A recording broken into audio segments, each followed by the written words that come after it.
खुशामदीद proactive schooling system.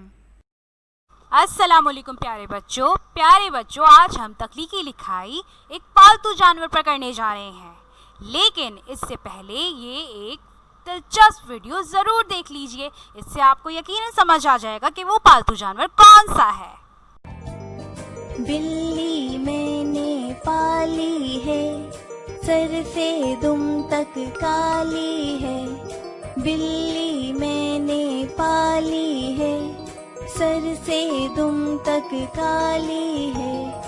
आंखें क्या चमकीली है, कैसी नीली नीली है।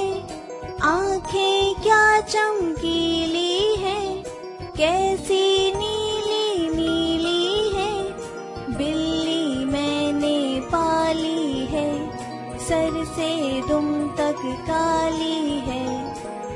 तो देखा प्यारे बच्चों, वो पालतू जानवर बिल्ली है। जी हाँ, ये एक बहुत प्यारी सी बिल्ली है। चलिए अब बिल्ली पर तख्लीकी लिखाई शुरू करते हैं। नंबर 1, मेरे पास एक बिल्ली है। नंबर 2, बिल्ली एक पालतू जानवर है। नंबर 3, वो दूध पीती है। शाबाश बच्चों, उम्मीद करती हूँ आपने तख्लीकी लिखाई लिखना बिल्ली पर सीख ली होगी।